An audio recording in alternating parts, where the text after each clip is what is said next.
So reading from Malachi chapter 2 verses 10 to 16. Have we not all one Father? Did not one God create us? Why do we profane the covenant of our fathers by breaking faith with one another? Judah has broken faith, a detestable thing has been committed in Israel and in Jerusalem. Judah has desecrated the sanctuary the Lord loves by marrying the daughter of a foreign god. As for the man who does this, whoever he may be, may the Lord cut him from the tents of Jacob, even though he bring offerings to the Lord Almighty. Another thing you do, you flood the Lord's altar with tears. You weep and wail because he no longer pays attention to your offerings or accepts them with pleasure from your hands. You ask, why? It is because the Lord is acting as the witness between you and the wife of your youth, because you have broken faith with her, though she is your partner, the wife of your marriage covenant. Has not the Lord made them one in flesh and spirit? They are his. And why one? Because he was seeking godly offspring. So guard yourself in your spirit and do not break faith with the wife of your youth. I hate divorce, says the Lord God of Israel, and I hate a man covering himself with violence, as well as with his garment, says the Lord Almighty. So guard yourself in your spirit, and do not break faith. We saw last time how the priests they'd broken their promise to God and had led the people into following suit. They'd broken their promises to one another, verse 10, and to God, verses 11 and 12. And that was all due to poor leadership. The leaders weren't keeping their promises to God. The people follow suit and break their promises to one another and their promises to God. But now we have a third category of promises broken to their spouse, verses 13 to 16. It seems as if the issue was that these Jewish men, they got tired of their wives that they'd married some years before. And God says he hates it. I hate divorce, says the Lord. But you know the worst thing? These men didn't see anything wrong with it. Verse 13.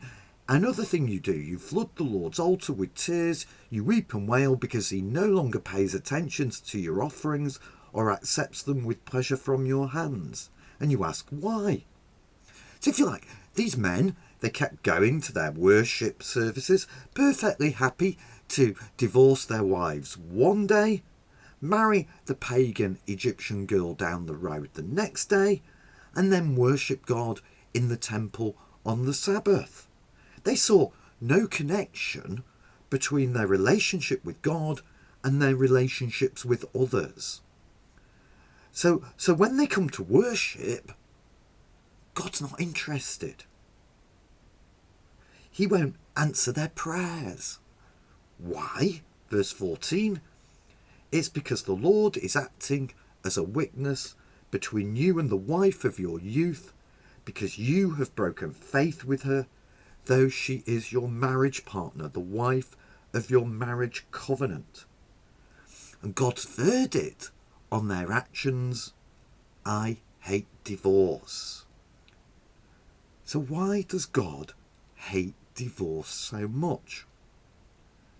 Well, first there is the nature of marriage. Verse 15. Has not the Lord made them one? In flesh and spirit they are his. Marriage is a permanent joining of a man and a woman in a relationship to one another for life. They're joined together, not just physically, but spiritually as well. Jesus in Matthew 19 says that a married couple are no longer two, but one. Secondly, there's the place of children. Verse 15. God was seeking godly offspring. It's most likely that what the prophet is referring to here is that marriage is the proper context for children.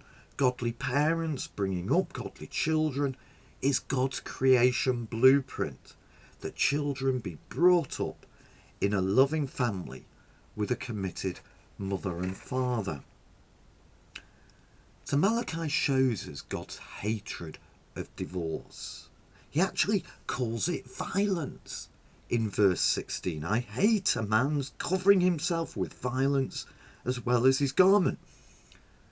Divorce always causes pain because it destroys a covenant made before God that was meant to be for life. Two people joined together in the very deepest way human beings can be are torn apart. And God hates it. It goes against his plan. It's horrible. So why is it allowed in some cases? Well, back in the days of Moses, God recognised this and established provisions that would protect the discarded or abandoned spouse, sometimes abusive behaviour in the home. And the victim of abuse needs to get out of the relationship and get help for their safety and the safety of their family. Sometimes there's infidelity and the offender refuses to give up their sinful relationship. Sometimes one person in the relationship gives up and the other has no choice. In those times, it's important that the church open their arms and help these people through difficult times. Every person who's gone through a difficult divorce will tell you that they agree with God. They hate divorce too. The rejection, the sense of failure, the feeling that you've wasted your years is difficult to cope with. The church should be there to help. However, the majority of divorces are the result of willful disregard of the promises made before God. I was never really in love. Love is a decision as much as a feeling. We grew apart. Well, is that because you stopped working? If you grew apart, it would seem you could, with work, grow back together. I found my soulmate in someone else. My spouse is holding me back. Well, Malachi suggests that what was holding you back was your lack of commitment to your home. But it must also be said that though God hates divorce, he doesn't hate divorcees. It's not an unforgivable sin. And as we'll see, God longs to forgive us and clean us up. He longs to have us back and heal our brokenness. And as a church, we need to be in the business of supporting and encouraging those who are going through such difficult times.